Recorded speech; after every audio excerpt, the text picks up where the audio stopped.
आज हम व्यष्टि एवं समष्टि अर्थशास्त्र के बारे में पढ़ेंगे, लेकिन उससे पहले अर्थशास्त्र क्या है वो जानना आवश्यक है, जिसमें कि अर्थशास्त्र को हम धन का शास्त्र भी बोलते हैं, जिसके अंतर्गत आर्थिक व्यवस्था का अध्ययन किया जाता है।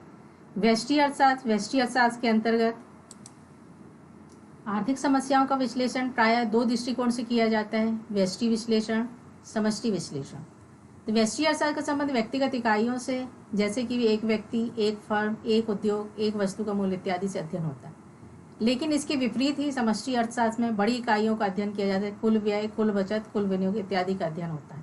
आर्थिक विश्लेषण में ये दोनों रूपों का वर्तमान में अत्यधिक प्रचलन है, क्योंकि व्यक्तिगत अर्थशास्त्र के अंतर्गत हम छोटी सी इकाइयों का अध्ययन करते हैं, लेकिन समष्टि के अंतर्गत हम बड़ी इकाइयों का अध्ययन। व्यष्टि अर्थशास्त्र का आर्थिक विश्लेषण उस शाखा को कहते हैं जो व्यक्ति विशिष्ट आर्थिक इकाइयां, आर्थिक छोटे भागों को, व्यवहारों, पारस्परिक संबंधों का अध्ययन करता है, जैसा कि पहले भी बताया जा चुका है। जिसमें कि प्रोफेसर बोल्डिंग के अनुसार व्यष्टि अर्थशास्त्र विशिष्ट फर्मों, विशिष्ट परिवारों, व्यक्तिगत कीमतों, मजदूरियों, आयोजित व्यक्ति, उद्योगों और विशिष्ट वस्तुओं का अध्ययन है। व्यष्टि अर्थशास्त्र आर्थिक विश्लेषण करते समय हम पूर्ण रोजगार की स्थिति को मान लिया जाता है, क्योंकि साधनों का बंटवारा कीमतों के आधार पर किया जाता है, लेकिन पूर्ण रोजगार की स्थिति कभी उत्पन्न होती ही नहीं। इसी कारण व्यष्टि अर्थशास्त्र को कीमत सिद्धांत भी कहा जाता है। कीमत सिद्धांत इसलिए कहा जाता है क्योंकि जब हम साधनों का बंटवारा करते हैं या फिर साधनों का बंटवारा करते समय हम कीमतों के आधार पर ही उसका वितरण करते हैं, क्योंकि जब अंदाज़ा लगाया जाता है कि वस्तु को कैसे बाजार में भेजना है, कैसे करना है, कितनी लागत हुई है, वे सभी चीज़ों को हम कीमतों के आधार पर ही निर्धारित करते हैं। इसलिए व्यष्टि अर्थशास्त्र को कीमत का सिद्धांत भी कहा जाता है। व्यष्टि अर्थशास्त्र की विशेषताएं। अब इसमें हम ये विशेषताओं के अंतर्गत व्यक्ति इकाइयों का अध्ययन, जिस तरह से हम परिभाषा में भी देख चुके हैं कि ये सारी चीज़ें उसमें आई हुई हैं। यदि हमें याद करना है तो हम यदि अर्थ समझ लेंगे तो भी हमें विशेषताएं सारी याद हो जाएंगी। तो व्यक्तिगत इकाइयों का अध्ययन, जैसे व्यष्टि अर्थशास्त्र में व्यक्ति की या विशिष्ट इकाइयों का अध्ययन। अब व्यक्ति इकाइयाँ क्या है? व्यक्ति की इकाइयाँ एक परिवार भी हो सकता है, एक छोटा सा फर्म भी हो सकता है, जिसका कि हम अध्ययन करते हैं। फिर छोटे भागों का अध्ययन, व्यष्टि अर्थशास्त्र छोटे छोटे भागों का अध्ययन किया जाता है, जैसे उद्योग फर्मों से मिलकर बना हुआ है, परंतु अर्थव्यवस्था का यह एक छोटा सा भाग है। छोटा सा भाग इसलिए कहते हैं क्योंकि छोटे फर्म में, छोटी लागत में, छोटी आय में, छोटी व्यय में हम उस उद्योग या उस फर्म को हम चलाते हैं और वैसा ही उसको नियंत्रित करते हैं। फिर उसके बाद है पूर्ण रोजगार की मान्यता। व्यष्टि अर्थशास्त्र का अध्ययन करते समय हम पूर्ण रोजगार की मान्यता को लेकर चला जाता है, लेकिन ऐसी स्थिति कभी उत्पन्न होती ही नहीं, क्योंकि पूर्ण रोजगार कभी हो ही नहीं सकता, क्योंकि हर वर्ष लोग बेरोजगार बढ़ते ही चले जाते हैं। लेकिन व्यष्टि अर्थशास्त्र इसलिए भी कहा जा सकता है पूर्ण रोजगार की स्थिति, क्योंकि जब हम छोटी सी स्थिति में जब उस उद्योग को या उस फर्म को या छोटा सा हिस्सा हम जब लेकर चलते हैं तो उसमें प्राय सभी को रोजगार प्राप्त होता है, लेकिन विस्तृत रूप में देखें तो उसमें सभी को रोजगार प्राप्त नहीं होता है और इसके अंतर्गत छुपी हुई बेरोजगारी भी पाई जा सकती है। फिर एक कीमत सिद्धांत। कीमत सिद्धांत जिस तरह पहले भी बताया जा चुका है कि पूर्ण रोजगार की मान्यता के कारण समस्या साधन बंटवारे जो होते हैं वह कीमतों के आधार पर ही किया जाता है, इसलिए इसको कीमत का सिद्धांत भी कहा जाता है। व्यष्टि अर्थशास्त्र का महत्व। संपूर्ण अर्थव्यवस्था के व्यवहार को समझने में सहायक, क्योंकि व्यक्तिगत अर्थशास्त्र इकाइयाँ ही मिलकर संपूर्ण अर्थव्यवस्था का निर्माण करती है, इसलिए व्यक्तिगत इकाइयों का आर्थिक व्यवहार संपूर्ण अर्थव्यवस्था को प्रभावित करता है। फिर व्यक्तिगत इकाइयों को अपने क्षेत्र में आर्थिक निर्णय लेने में सहायक।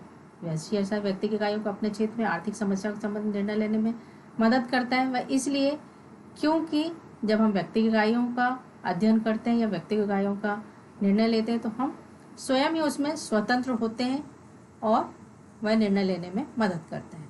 कीमत सिद्धांत के विश्लेषण में सहायक। व्यष्टि अर्थशास्त्र के द्वारा विशिष्ट वस्तुओं, सेवाओं का मूल्य निर्धारण तथा उत्पत्ति के वितरण, जो अर्थशास्त्र का सबसे महत्वपूर्ण विषय है, केवल व्यष्टि अर्थशास्त्र द्वारा ही संभव है।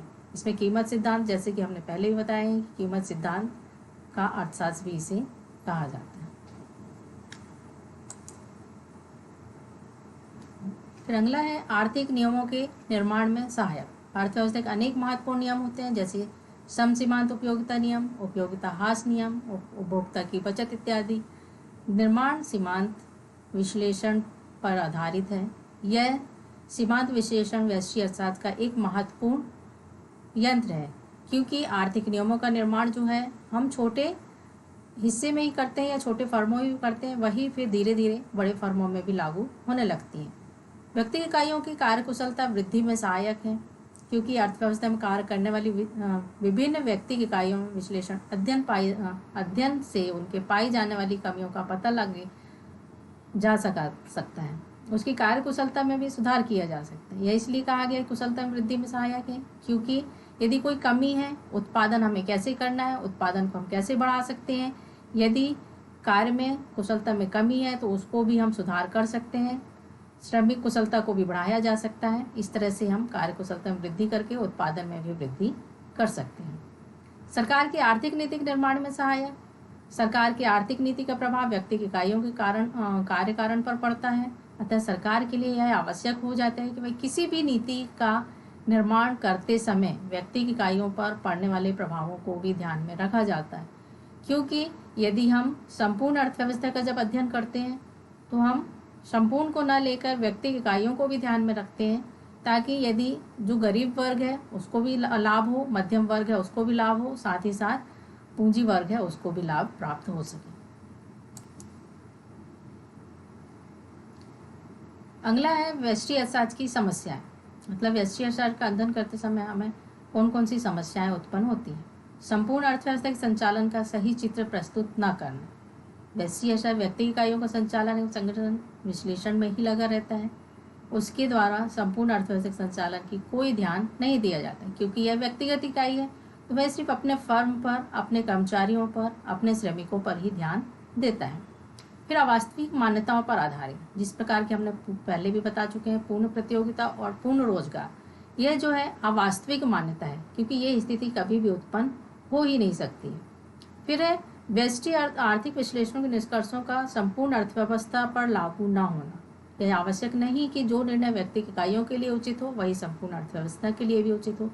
उदाहरण के लिए बचत करना एक व्यक्ति की दृष्टिकोण से अच्छा होता है, परंतु समाज द्वारा एक साथ बचत करना हानिकारक हो सकता है, क्योंकि ऐसा करने से उपभोग वस्तुओं की मांग में कमी हो जाएगी, उत्पादन तथा राष्ट्रीय आय भी कम होने लगेगी और बेरोजगारी भी फैलने लगेगी।